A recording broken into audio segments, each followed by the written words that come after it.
Could we possibly get Mac to talk about the three offensive lines? Matt, come on up.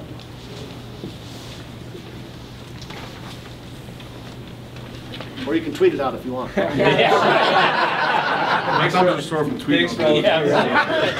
you get three offensive linemen, but also three guys that you were their primary recruiter. So what do you think each one of them brings to the table here?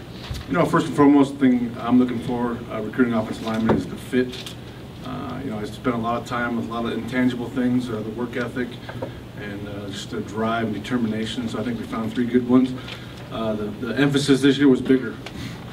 You know, we tried to get some bigger guys, some thicker guys. First kid that jumped on board was Joey Marinello.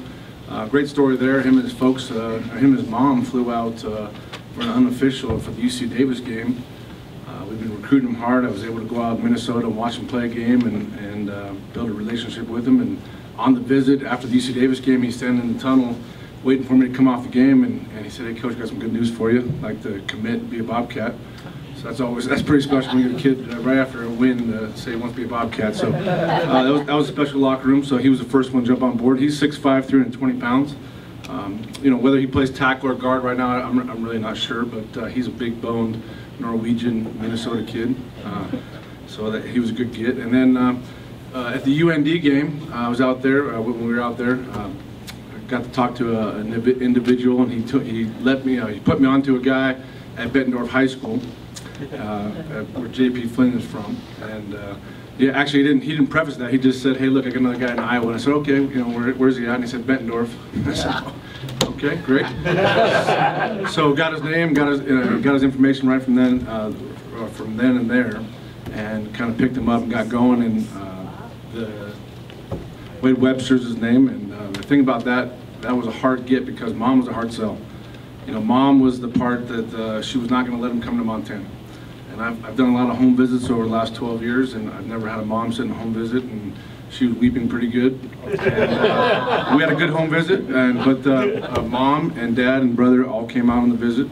And anytime you have a chance to get parents on campus and be here with the recruit and go through the process, I think that was a big part. And you know, Coach and I got a nice letter from her, a handwritten letter, and basically she said they came in as parents looking to find everything wrong with Montana State. I mean, they were looking on every rock, trying to find everything wrong, and they said they couldn't find one thing wrong with Montana State. And so she was happy to have her son come to Montana State.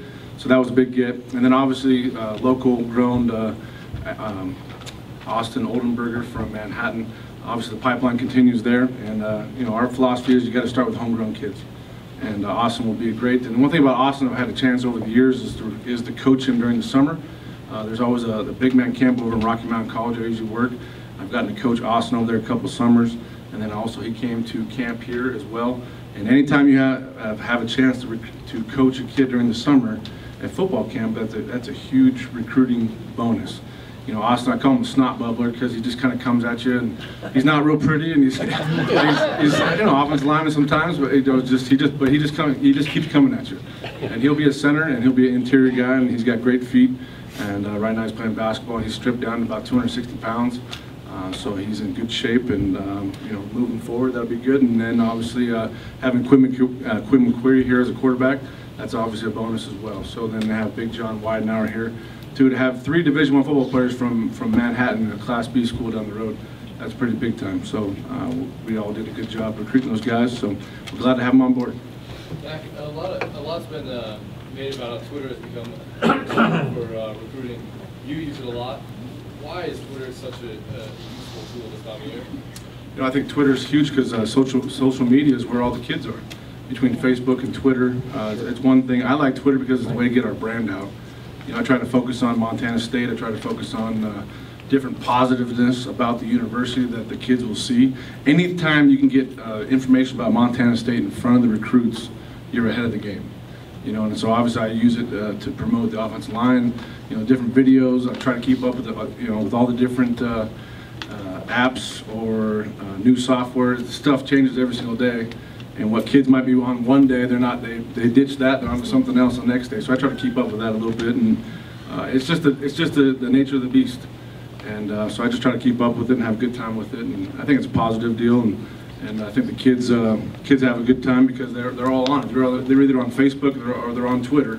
So some way, somehow, they have a chance to always, every single day, see something about Montana State continuously, and that's why I try to use it.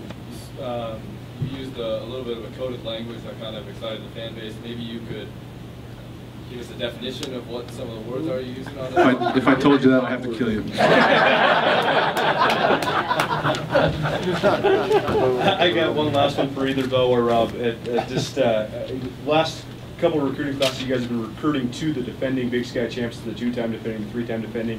This year, you're not recruiting to that. How did that influence your recruiting strategy or how you sold the program to kids? We still were able to recruit to that. That was the best thing. I mean, this season was just an aberration based on the 4-year history that we've had here, so it really didn't hurt us at all. You know, what we obviously have to do though is get back on top. You know, because if we got to get back and win another championship so that we can still sell ourselves as Big Sky champs, which we still were able to legitimately do this year. Any questions here in the audience? What about George? That's not. George used that name, he said it was just a high school nickname that he used, and he wanted to go back to his family Polynesian name going to college. We had a good talk about it, and then I said, if you want to change it, let's start on day one. And so we decided to announce him as Doty. He said the T's are pronounced as D's in his culture, so it's Doty Moeakiola. And it sounds a lot more logical when you say you've got Na'a and cousin Wawa and brother George. It's just not happening. So now it's Nana, Wawa, and Doty. Is Wawa also a nickname then? In essence? Yeah, Wawa's a nickname. Yeah. Okay. And Na'a is a nickname too. They're all 3 nicknames.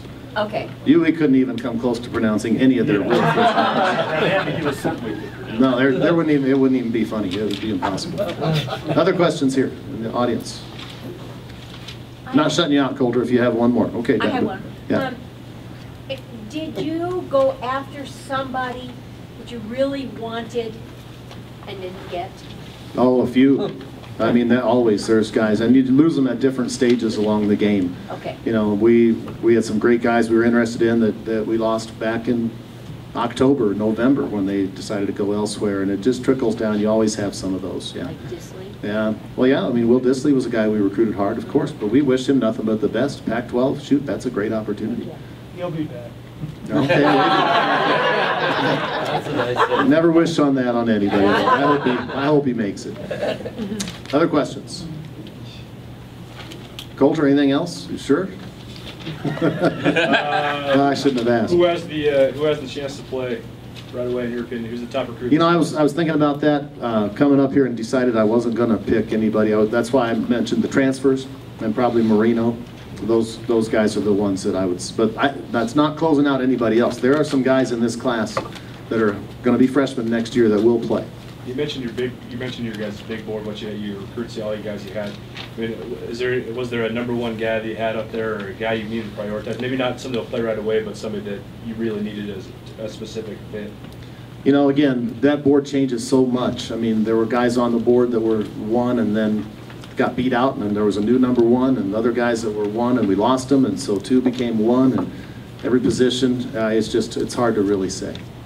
If there is a defining characteristic, is it the readiness of this class? What do you think it is that will... I think it's their athleticism and their size at the same time. I mean, the corners we got are not 5'8", you know, they're 5'11", and so, you know, this across the board, we were able to get guys that were a little taller, a little bigger, but still athletic. Everybody in the class is a little bigger for their position, but still athletic. That's to me, that defines this class. High 20s or low 30s by the time the walk-ons are added to this thing. So when you're going to whittle it down to 94 before fall camp, was there going to be some spots up for grabs as far as spring ball goes? Yeah, spring ball will be a battle of attrition.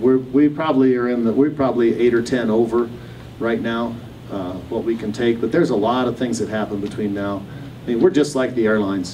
We'd all would hate to know how many seats they really sell on each one of those airplanes. You know, if they really told us, we'd be nervous every day, every time we went to try to catch a plane. So, all right, last question. How much did you, with all this new class, did you increase in your speed? Yes. You talk about bigness, but that's what we've got. Some guys we recruited for speed, some for size, but there's a lot of speed in this class. Those corners, the safeties, the Page, the athlete, Tavon Dodd, you know, even the big receivers, Sullivan and Mitchell, they're both very good speed for 6'4" guys. So yeah, I feel good. Thanks for coming today. It's been really fun. Go Bobcats. Thank you. Yeah.